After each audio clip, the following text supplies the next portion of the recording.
আসসালামু আলাইকুম। ধন্যবাদ সবাইকে এবং অভিনন্দন আমার ভিডিওটি দেখার জন্য।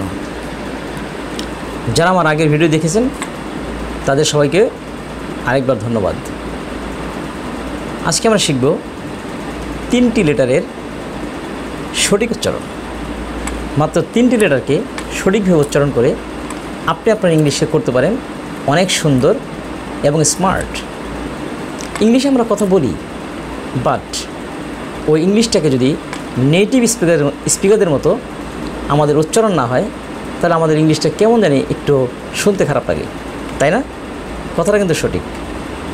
তাহলে চলুন আজকে আমরা শিখব মাত্র 3টি লেটারের সঠিক উচ্চারণ, এবং এই 3টি লেটারের সঠিক উচ্চারণ শিখে আপনি আপনার স্পিকিংয়ের অনেক অংশটাই একদম স্মার্ট করে ফেলতে পারেন। How it is possible. প্রথমত পি, আমরা যে উচ্চারণ করি পি, আসলে এটার উচ্চারণ পি নাকি ফি, এই উচ্চারণের মধ্যে একটি রহস্য রয়ে গেছে, যে কারণে আমরা যে উচ্চারণটা করি সেটা একটু ভুল হয়ে যায়। So let's see what's the correct pronunciation of P. তাহলে আমরা যেটাকে বলি পি, এটার সঠিক উচ্চারণ হবে ফি। আমার দিকে ঠোঁটের দিকে একটু লক্ষ্য করুন, দুইটি ঠোঁট একসাথে লাগিয়ে জোরে ছেড়ে দিতে হবে।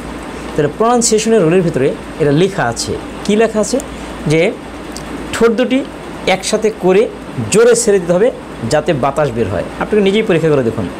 ফি ফি ফি বললে এক ধরনের বাতাস কিন্তু দ্রুত বের হয়ে যাচ্ছে, আর যদি বলি পি তাহলে কিন্তু কোনো বাতাস বের হচ্ছে না। তাহলে যখনই আপনার মুখ দিয়ে দ্রুত গতিতে বাতাস বের হবে তখনই উচ্চারণটা সঠিক হবে ফি। আমার উচ্চারণটা লক্ষ্য করুন, ফি। তাহলে দুটো ঠোঁট একসাথে করে জোরে ছেড়ে দিতে হবে ফি। এই ফি উচ্চারণ দিয়ে আমাদের বেশ অনেকগুলো ইংলিশ শব্দ আছে, যেমন পিপল, যেটাকে আমরা বলি পিপল। তাহলে আসলে পিপল বললে এক ধরনের ভুল, উচ্চারণ হবে পিপল। আমরা একটু বলছি পিপল, আপনি নিজে একবার উচ্চারণ করে দেখুন, দুটো উচ্চারণের পার্থক্য আছে, একটা পিপল আর একটা হচ্ছে পিপল। তাহলে সঠিক উচ্চারণ হবে পিপল পিপল পিপল।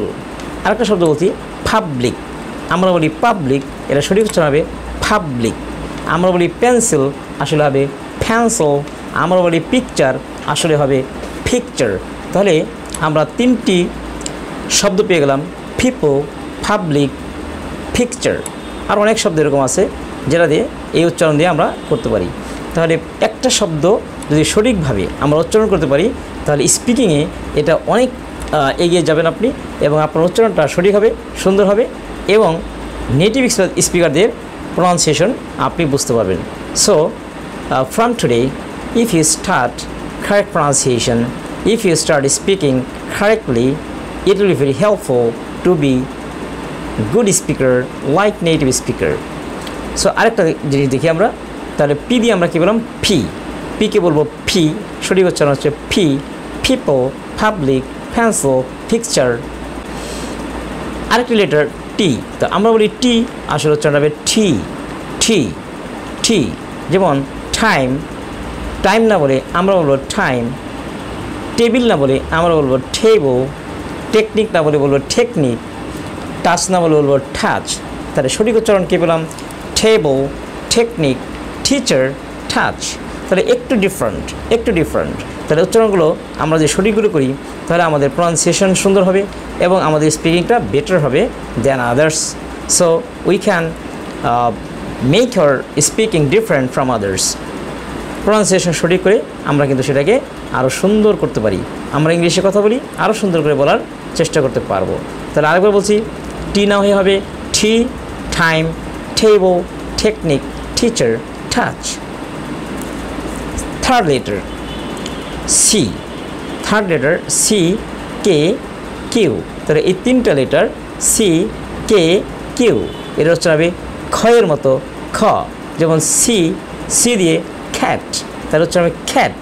আমরা বলি ক্যাট, আসলে উচ্চারণ হবে খ্যাট। কাইট, কাইট না হবে খাইট, যেটার অর্থ হচ্ছে ঘুড়ি, খাইট। কুইক না হবে কুইক, যেটা আমরা বলি কুইক, সেটা আসলে হবে quick quick. It's a very good question, it's a very good question. তাহলে কোয়েশ্চেন না হবে, এটা হবে কোয়েশ্চেন। তাহলে আমরা কী বললাম? খ্যাট, খাইট, কুইক কোয়েশ্চেন।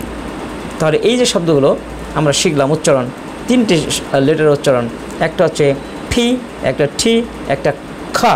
খা মানে সির উচ্চারণ খ্যাট, সির উচ্চারণ ক না হয়ে খ্যাট, খ খ্যাট, সি এই টি খ্যাট, সি এই টি খ্যাট। Quick, quick, quick. Question, question, তাহলে খাইট কোয়েশ্চেন, খ্যাট কোয়াইট, কুইক কোয়েশ্চেন। তাহলে এই উচ্চারণগুলো আমরা শুরু করে করলে আমাদের স্পিকিং আরও বেটার হবে। Thanks for watching my video.